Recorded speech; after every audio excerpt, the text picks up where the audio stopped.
कटाक्ष कल्याणी सॉरी माताय करणं देवी मामेन सत्पुं परिकीर्यन्ति इधर आओ। गदा विधातं च दक्षिणेन ओके पीतां भारतां जी तुम लोग मरवाओगे धर्म की अधर्म का प्राणियों में विश्व का सबसे शॉर्ट गौ माता की गौ हत्या जगत गुरु शंकराचार्य भगवान की हर हर महादेव। शॉर्ट नहीं ले सकते। हमारे आदरणीय स्वामी जी सभी गुरु भाइयों बहनों, आज ये अच्छा अवसर आया जब स्वामी शरणानंद जी महाराज का वर्धापन दिवस यहाँ मनाया जा रहा है। वैसे तो सुबह सुबह हमारे कमरे में स्वामी जो भाई प्रकट कर पाला हो गए थे तो हमने तिलक वगैरह इनको कर दिया था और फिर पता चला कि अभी मंच पर है। लोगों ने कहा कि हम कहें ठीक कोई बाकी क्यों, उन तो 24 घंटे वाले स्वामी जी हम लोगों के साथ कितने वर्षों से हैं, अभी हमको इस बात का याद नहीं।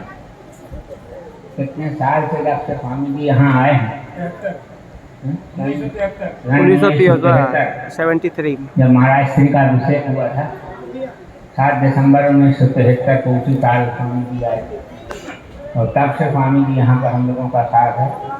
हम यहाँ आते थे तो स्वामी जी के पास ही ठहरते थे, बाहर से कभी अकेले आते थे तो स्वामी जी के साथ ही रहते। भगवान साइड में बैठ के भी विष्णु ने पालन किया, रुद्र ने संहार किया, परंतु यहाँ एक देवता हुआ थे जब भगवान को जहाँ जरूरत पड़ती थी उन देवता का उपयोग करते थे। उनका नाम था विश्वकर्मा। तो वो विश्वकर्मा जी जो हैं जहाँ कहीं भी जरूरत पड़ती थी तो विश्वकर्मा जी को भेज देते थे। वो विश्वकर्मा जी बाहर नहीं थे, विश्वकर्मा जी भगवान के रूप थे। तो जब हमारे यहाँ ज्योतिर्मठ में जरूरत पड़ी तो हमारे आदरणीय स्वामी जी हमारे अनुरोध पर, गुरु जी के आदेश पर वहाँ जाकर ज्योतिर्मठ का भी उन्होंने बहुत बड़ा कार्य किया। और उसके बाद जब द्वारका में जरूरत पड़ी तो हमारे गुरुदेव ने इनको द्वारका पीठ भेज दिया। और अब आप वहाँ जिसने पहले द्वारका देखा है और अब द्वारका देखा है तो कितना फर्क है वो आप लोगों को अपने आप समझ में आ जाएगा, बताने की आवश्यकता नहीं है। जहाँ कहीं भी ये गए इतने बड़े बड़े कार्य वहाँ पर किए, बताया कि ऐसा है वैसा है। कि देखो जब ये गए वहाँ और उसके बाद अब पिछली बार जब गुरुदेव वहाँ पर पधारे थे वो जाड़ी महाराज जी गए थे और जाड़ी में महाराज जी ने देखा वहाँ पर इतना बड़ा भवन बने, हमको भी आश्चर्य हो गया क्योंकि नारियल लगाने की शुरुआत हमने वहाँ पर कराई थी जब वहाँ पर थे तो, परंतु पूरा काया पलट हो गया वहाँ पर। जहाँ कुछ होता नहीं था वहाँ सैकड़ों किलो दूध हो रहा है, घी हो रहा है, मक्खन हो रहा है। द्वारका की परंपरा है कि जब तक मठ से शंकराचार्य जी के मठ से मक्खन नहीं जाता भगवान सो के नहीं उठते। जब मक्खन मिश्री वहाँ जाता है मंदिर में तब भगवान वहाँ उठते हैं। ऐसी परंपरा वहाँ द्वारका की है। ऐसा सुधार दिया वहाँ जाके, ऐसा काया पलट कर दिया, इतने कार्य स्वामी जी ने कर दिए कि हम लोग इनके कार्यों से अभिभूत। कहने को तो होता है कि सब गुरुदेव की कृपा से हो रहा है, भाई गुरुदेव की कृपा से तो हो रहा है, किसी को मौका क्यों नहीं मिला। ठीक है, करते एक नंबर और उनको भी तो रखा था परंतु नहीं किया। यहाँ की खिड़की निकाल के वहाँ लगाई, वहाँ का दरवाजा निकाल के वहाँ लगाया।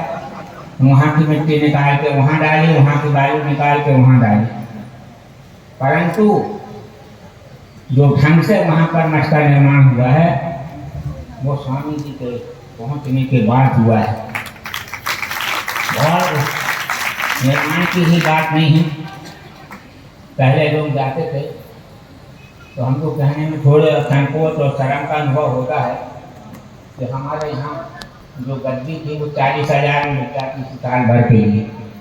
जब गुरुदेव वहाँ शंकराचार्य हुए तो महाराज ने साफ स्पष्ट किया कि गद्दी नहीं बिकेगी, पैसा आए ना आए पैसे के लिए कुछ नहीं। और स्वामी जी गए तो वहाँ पर ऐसी व्यवस्था बनाई, दूध पियो, मट्ठा पियो, जो जिसको खाना हो वो खाओ, सुबह शाम को भरपेट भोजन करो। ये स्वामी जी ने वहाँ पर व्यवस्था बनाई। हमने वहाँ पहले महाबल भट्ट जी थे, पहले वाले शंकराचार्य जी के साथ में अभिनव सत्यनारायण पीठ जी के साथ हमने पूछा यहाँ संस्कृत का विद्यालय है, कहता नहीं क्या हुआ ना विद्यालय। बोले यहाँ कोई पढ़ने के लिए नहीं आते, कोई आते ही नहीं। अब पढ़ाओ तो पढ़े रहे हैं, जब पढ़ाए तो पढ़ने के लिए आए, व्यवस्था हो तो वो लोग आए। अब वहाँ पर देखने तो विद्यार्थी देख के लगता है कि वहाँ पर मठ की परंपरा वहाँ पर चल रही है। एक बात और हम बता दें आपको, कई बातें ऐसी हैं जो लोगों को पता नहीं है, और पता है तो बोलते नहीं। हमारे गुरुदेव हम 56 साल से महाराज जी की सेवा में हैं। जब तक सन्यासी थे, शंकराचार्य नहीं थे, उनके सामने कोई पैसा नहीं चाह सकता। पूजा करता था, आरती करता था, माला पहनाता था और पैसा नहीं चढ़ा सकता। दिल्ली की एक घटना, पंजाब की एक धनवंत कौर नाम की महिला थी, उसने गुरुदेव के सामने 5 लाख रुपए और 2 टीन घी रखा। गुरु जी ने कहा कि धनवंत अब तुम यहाँ से जाओ, हमारे यहाँ मकाना और ये सामान ले जाओ।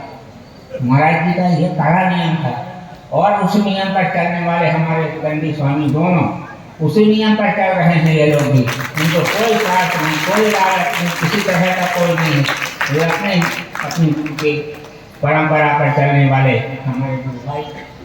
और हमारे यहाँ दंड का बहुत बड़ा महत्व। ये परंपरा आदि शंकराचार्य जी के गुरु गोविंद नाथ जी महाराज के समय से चल रही।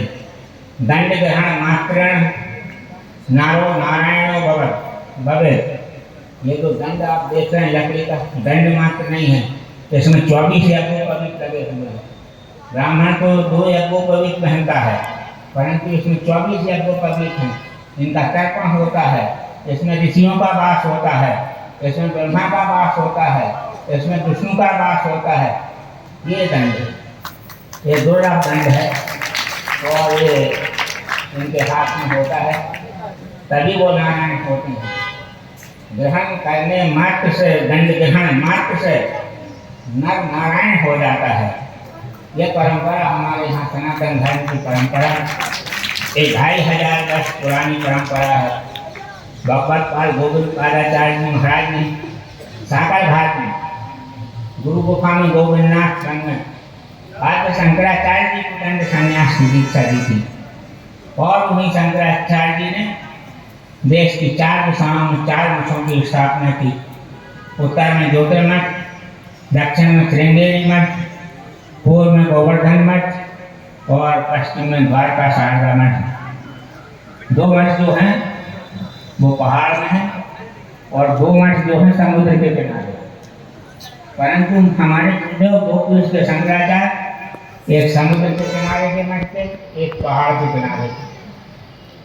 हमारे गुरुदेव ने जो कार्य किया है, वहाँ पर